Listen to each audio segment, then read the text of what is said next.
लोक निर्माण विभाग के मंत्री राकेश सिंह ने पत्रकारों से चर्चा करते हुए कांग्रेस और राहुल गांधी पर जमकर निशाना साधा। उन्होंने कहा कि राहुल गांधी और कांग्रेस के पास अब काम ही क्या बचा है। यदि वो यात्रा नहीं निकालेंगे तो कई तरह के सवाल खड़े होंगे, चाहे वो टिकटों को लेकर हो या अन्य दलों के साथ सामंजस्य करना हो।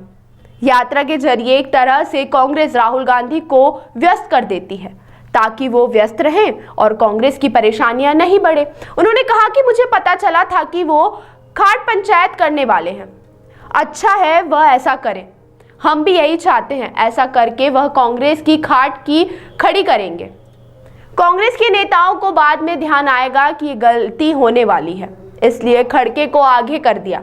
न्याय यात्रा हो या पहले ही यात्रा हो, इसका मध्य प्रदेश या देश में किसी तरह का कोई असर होने वाला नहीं है।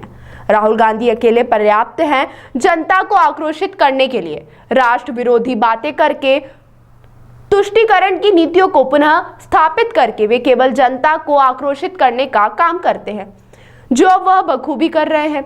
बीजेपी का मानना है कि इस तरह की यात्राएं जब भी राहुल गांधी करते हैं, इसका कांग्रेस को नुकसान ही होता है। कमलनाथ द्वारा मध्य प्रदेश में 12 से 15 लोकसभा सीट जीतने का दावा करने के सवाल पर राकेश सिंह ने कहा कि कमलनाथ ऐसा नहीं बोलेंगे तो क्या कहेंगे।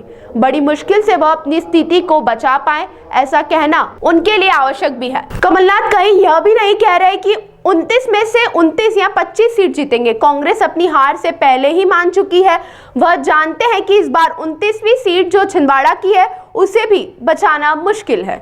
यदि वो यात्रा ना निकालें तो कई तरह के सवाल खड़े होंगे, वो टिकटों को लेकर हों या अन्य दलों के साथ सामंजस्य को लेकर हैं।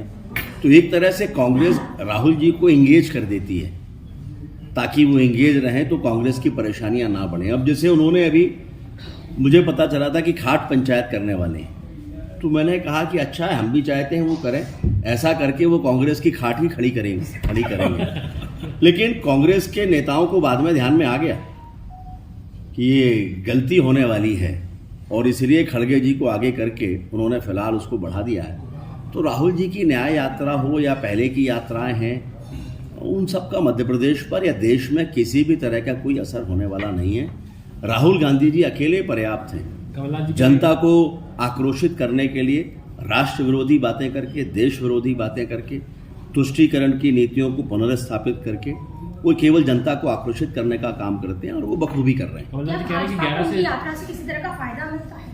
मैंने अभी कहा ना कि हम तो चाहते थे कि खाट पंचायत भी वो करें, लेकिन उन्होंने, कांग्रेस के नेताओं ने उनको वहां से फिर शायद हटा लिया। तो भारतीय जनता पार्टी हमेशा ऐसा मानती है कि इस तरह की यात्राएं राहुल जी की जहां जहां भी होती है वो अपने पीछे ऐसे चिन्ह छोड़कर जाते हैं जिसके कारण कांग्रेस को नुकसान। कमलनाथ जी कह रहे हैं कि 11 से 12 जाने वाली, उनके दावे में कितना? आप कमलनाथ जी से और क्या उम्मीद करेंगे? कमलनाथ जी अब ये नहीं कहें तो वो क्या कहें? बड़ी मुश्किल से वो अपनी स्थिति को बचा पाए और ये कहना उनके लिए आवश्यक भी है और जरूरी भी है। और आप देखिए, कमलनाथ जी कहीं भी ये नहीं कह रहे हैं कि हम 29 में से 29 सीटें जीतेंगे या 28 सीटें जीतेंगे या 25 सीटें जीतेंगे। कांग्रेस अपनी हार पहले ही मान चुकी है। वो जानती है कि इस बार तो 29वीं सीट जो छिंदवाड़ा की है वो भी कांग्रेस को बचाना कठिन है। थैंक यू सभी को नमस्कार।